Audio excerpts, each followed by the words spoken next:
And a medical cannabis user from Norwich says his prescription was unfairly seized by police. Ryan Spector from Poringland takes legal cannabis under the advice of a doctor for ADHD after standard drugs led to horrific side effects. But following a row with neighbours in October last year, the 27-year-old started receiving complaints and the police eventually came and took his medical cannabis. He gets his prescription from London-based private pharmacist provider Sapphire Medical Clinics.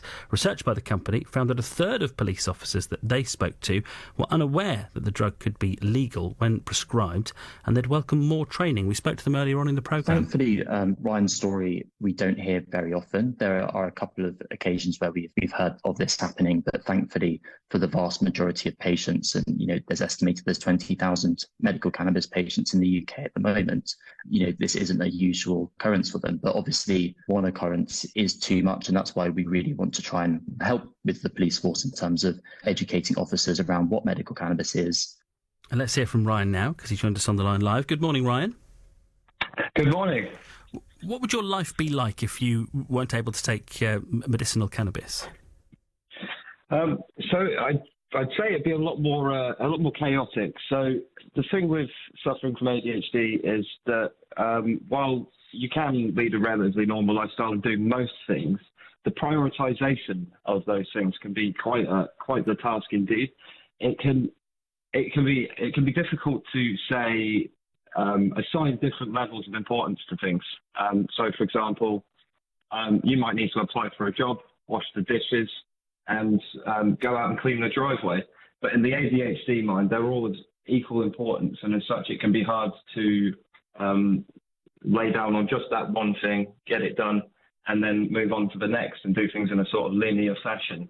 In the ADHD mind, things are quite sporadic. You'll jump from one thing to the other without really finishing anything, and that can be quite difficult to manage on its own. Yeah, and this has helped. I think a lot of people will sympathise with that. So, how frightening was it when you got a knock on your door from the police? I'll be honest, it wasn't frightening because they did give good warning. So they called me on my video doorbell on a Sunday in the afternoon. I was away in Norwich at the time, and they'd said that following my request to them to come and basically check the situation out and just see that it's legitimate and prescribed, because there's been some complaints made to them that had led to visits prior to this day. I found that. Sorry, I've got myself a bit lost for thought here. I was visited on a Sunday by two officers that said they'd like to come and speak to me about my cannabis, make sure that everything's great, see how they can help. And I returned to my house about half an hour later, and the officers promptly returned about 5 minutes after that. And I invited them up to show them the prescription cannabis I had from Sapphire. And I showed them the tub of it, opened it up. It had all the relevant labels and things that any other medication would come with. And they looked at it and said, well, frankly, we feel that, anybody can print this out themselves, so we're going to need to look into it. And after doing some checks, which unfortunately failed at the time, they were under the belief that essentially my medication wasn't legally prescribed to myself. So they said they'd seize it for further inquiries. And that's the problem, isn't it? That's the problem, isn't it, with this, Ryan? Sorry, that actually, when as soon as you talk about cannabis, people tend to assume the worst, don't they? They perhaps don't understand the medicinal benefits that it can have, and that it can be quite legally prescribed. That's where you feel there's a lack of education, don't you? Absolutely, yeah. So I feel that there's a lot of stigma to break down around cannabis, because of course we've been raised and taught over the years that it's an illicit drug that, as far as anybody knows, causes more harm than good. But we know that not to be true through a wealth of studies that have been done across the medical field, and also from patients themselves who say that for them it's in many cases been life changing. Yeah, and again, just to underline what you've said there, it's all about being done under medical supervision, isn't it? It's a case of these drugs being prescribed and the right amount being taken at the right time. That is when it is beneficial to people. Precisely, and just about every prescribed drug is also illegal, but when managed in a controlled setting through the use of a doctor, things tend to work well and don't come with a high level of risk generally because it's supervised. We've spoken to Norfolk Police. The problem that they've pointed out to us is that you get something called a Cancard to prove that you are prescribed cannabis, which shows that it's all legal. And the police are telling us that they weren't shown the original version of that by you. Have you learnt anything in terms of what you've got to have with you at all times to prove that you can? The thing with a Cancard is that a Cancard is actually a legal defence offered to those that don't have a legal cannabis prescription. In other words, there was a time when cannabis prescriptions were first introduced in the UK where they were prohibitively expensive for most people, which meant that people would unfortunately turn to the black market or use illicit cannabis. And the Cancard is actually a card supposed to be held by those people so that they can say, I'm in legitimate, I have a legitimate medical need for this. Please, be lenient with me if it was to go into court.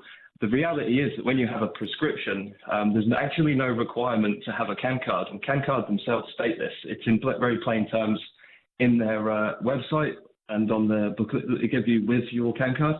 No, I do disagree with the statement made by the police there because the Cancard was displayed on my front door and they were able to scan it, and it would have been verifiable with Cancard.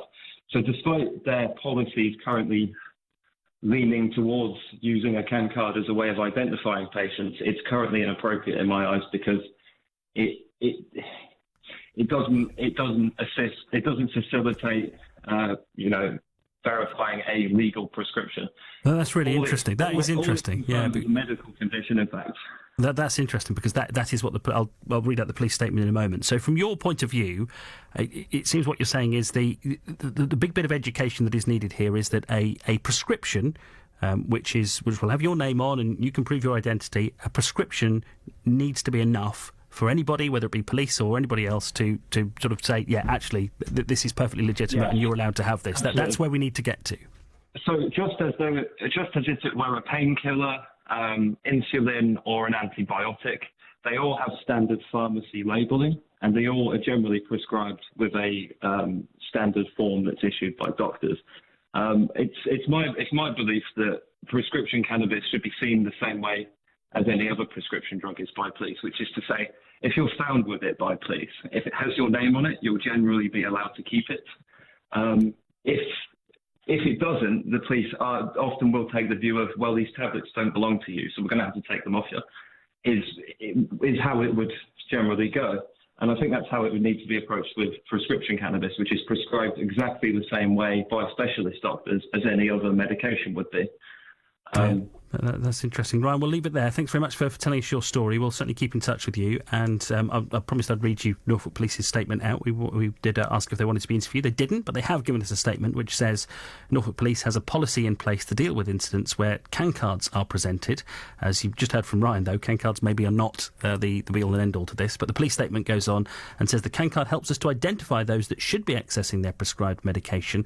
It's important to note the card does not give holders the right to carry illicit drugs, but flags to a police officer that a person should be accessing medication, and checks will be made if officers are unsure of the validity of the card. Following a complaint, we reviewed this case, and while an enlarged copy of a Cancard was shown to officers, the original wasn't provided. Therefore, officers acted in line with force policy. They were later able to verify this and made arrangements to return the cannabis. And that is where we are with that one, as far as Norfolk Police are concerned. You're with BBC Radio Norfolk. Let's bring you up to date now with all the latest travel news. And